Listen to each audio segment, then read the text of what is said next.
Hey everybody, it's Christy with Betty Chic Boutique, and I am a part-time Poshmark reseller. In case you haven't visited my channel before, you can find my Poshmark closet at Betty Chic 1116, or if you happen to be an Instagram user, I'm also over on Instagram at Betty Chic Boutique. And so today was the day that I promised to come back and give you guys an update from last week's video, which was about my 100 item listing challenge. Whoa, it got bright there for a minute. I don't know where that came from. Anyways, so to give you just a little background and a reminder, I was having some anxiety about my sales, which is from November 1st forward, and the fact that I had seen definitely a dip in the number of items that I was selling per day. Now, in terms of my sales as a part-time seller, I have never been one who's been consistently, like every day I have 2 or 3 or 5 sales or whatever. I've always kind of had these, ups and downs going down. I might have a whole bunch of sales on one day and then crickets for a couple days. It's the strangest thing. And, who knows what the Poshmark algorithm is doing behind the scenes, as well as what buyers are looking for. So that's all kind of part of this black box that we all try to, mess with as we can in doing our sharing and our likes and our follows and all of these other things to help hopefully kind of bolster the algorithm in our favor. And so one of the things that I decided to do was to list a whole bunch of items over the course of a week. I set the number at 100 because I thought that was at least a manageable number. It's still a stretchy number for me. And I can tell you a little bit more about that as we get into the actual numbers and what that showed up like in my life in real life. Because this is not my full-time gig, guys. I am a part-time seller for a reason. It's a side hustle for me. And so, working and listing 100 items was a big deal. And that was a big stretch goal for me. But I can tell you that, A, I did it. Yay! So very excited about that, and I can share with you what my results look like over the last week for having done that. Okay, so the first thing is I have numbers. Everybody loves numbers, right? And the first thing you'll notice in terms of the items listed, so some days I was able to be really productive and I was able to list more. And there were a couple of days where it just did not work for me to be doing, photographing my items and getting them listed. That day in particular, I went on a road trip. It's 3 hours one way, 3 hours back.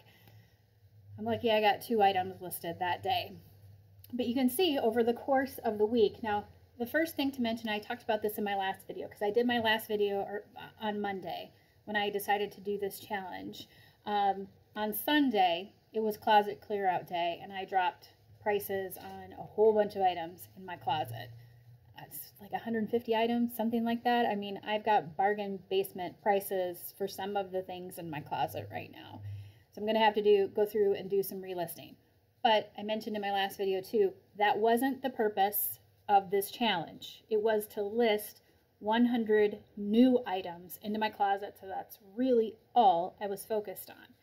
So on Sunday, when I did that closet clear out, and I listed 17 items, that 6 sales I really attribute to closet clear out and not coming from having listed 17 items. So just bear in mind that while I did do this, that's not a number that I see a correlation to there.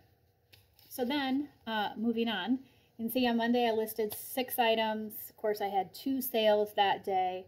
On Tuesday, I listed 4 items. I had 6 items. So here's the kind of interesting thing. I woke up Tuesday morning.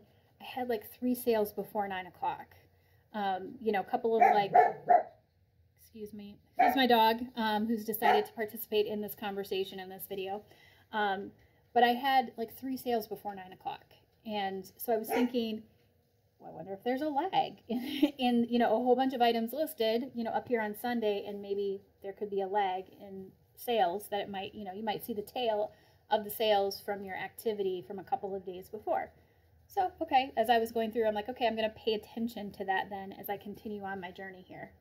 On Wednesday, I listed 15 items and I had 2 sales.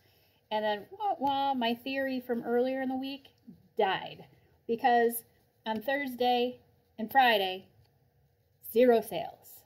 Nothing, guys. And I can't even tell you, after going through, so the beginning part of the week, I wanted to get close to, if not 50 items listed. So going into the weekend down here, I wouldn't have as much to list on the weekends, even though I had my weekend cleared out, that this was all I was going to do. I was still trying to do at least a chunk of it earlier in the week. So I had done, 47-ish listings by the time I hit Thursday, and then 2 big goose eggs. So that didn't make me feel great, or make me want to spend my entire weekend listing new items on Poshmark. But I had accepted this challenge for myself. I told everybody about it here on my YouTube channel, so I was going to do it. So going into Saturday, I did 25 listings on Saturday. I had 7 sales. Now, they were, again, a mixture of like offers to likers in terms of somebody who liked an item, got a private discounted offer from me. So it was a mix of that. I had a couple of people offer me things, and then, there were a couple of back and forth negotiations too. I even had, through this, all of these sales, some people who just came in and bought things outright. So that's pretty cool. But I had 7 sales on Saturday, which made me feel better, quite honestly, about then spending my entire day Sunday completing my challenge, doing 29 listings on Sunday, and I had 2 sales yesterday. So that means overall I listed 102 items from Sunday to Sunday, and I sold 25 items across that week. Okay. And then this morning, or today, I've had 2 sales so far today. That is right about, online, I'd say with, daily activity, you can hope for, as a part-time seller, 2 to 3 sales a day. So I'm right on track there. The net of all of this is I've had really good weeks before in terms of sales, and I've had that kind of sales activity across the week. So I don't know that I necessarily see a direct correlation yet in terms of the number of items I listed last week and being something that significantly increased my sales, because I don't really think it did. What I do think it did is it evened things out from the dip that I had gone into, the kind of the tailspin that I was seeing from early November and the creep down of sales. This brought it up to the kind of weekly activity that I was experiencing in October. So I guess you could say, yes, it did increase my sales, but it really just kind of brought me back probably to the level that I was at before. I was kind of expecting or perhaps hoping to see some kind of like, woo, kind of activity in terms of my sales, but I haven't, and that's okay, as long as I've kind of righted the ship from where I was before. That is a positive outcome for me in terms of what I was hoping to achieve with this 100 listing challenge. And a couple of also just nice, side benefits. I got into a bit of a routine in terms of being able to feel like, okay, I need to list a couple of things today. So you know what I've done today? I've listed a couple of things today. I've taken pictures to list a couple more things tonight. And I feel like I'm just going to keep doing that because I still have a massive death pile that I have to work my way through. I had no idea I had this much stuff until I started clearing some of it out, putting what I had in bins and turning around and kind of going, wow, I still have a whole lot more to go. But, that's okay. That is actually helping me not have the desire to go thrifting, because I don't want to add more to my death pile right now. I just need to motor my way through it, and I have plenty of inventory sitting here that still needs to go up and be listed. So I've created kind of a little bit of a habit, and I understand where I can fit that habit in as far as my daily routine.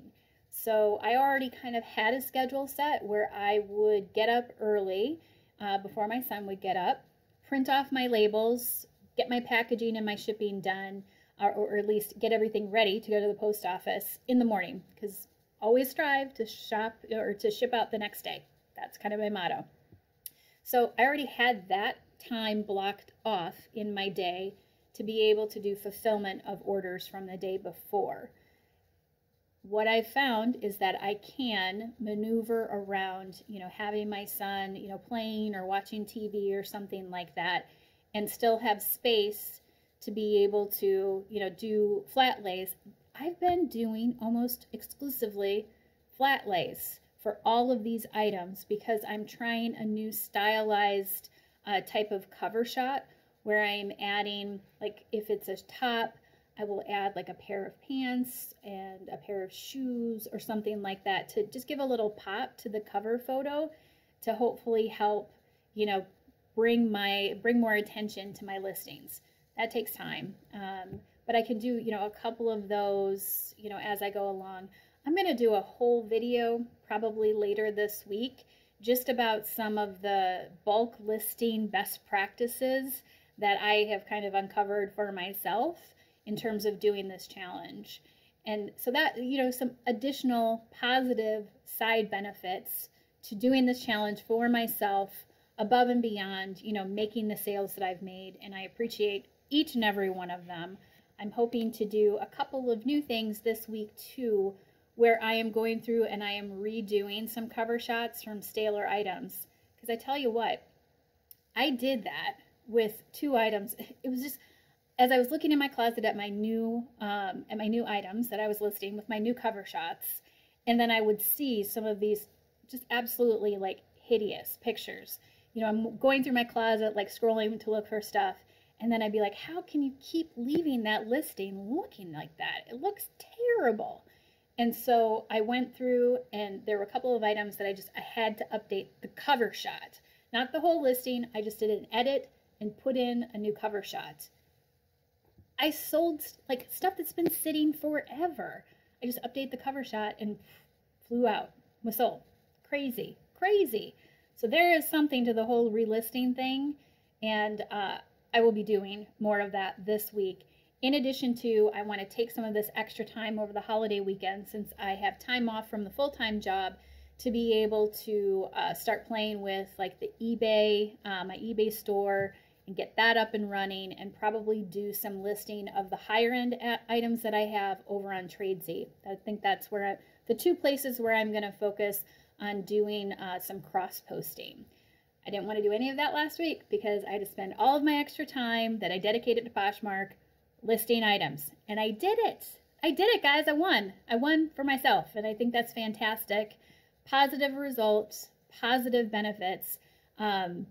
Outside of just the time that I had to spend to do it, that would be like the only downside. But anything good in life that you're trying to do, it takes time, and I put in the time, and hopefully I'll continue to see the benefits of that in my closet over the next week. So there you go, the results of my 100 item listing challenge. I hope that was helpful. If you have any questions, of course, hit me up in the comments below. If you want to be notified about any future videos like my bulk listing video that I'm planning on doing later on this week, click the subscribe button below to be notified automatically when that video goes up. So again, my name is Christy with Betty Chic Boutique, part-time Poshmark reseller. You can find my Poshmark closet with all of these new items that I currently have put up at Betty Chic 1116. Or you can also find me on Instagram at Betty Chic Boutique. I hope you guys have a great rest of the day and a great week and a great Thanksgiving. And I'll talk to you all again soon. Bye.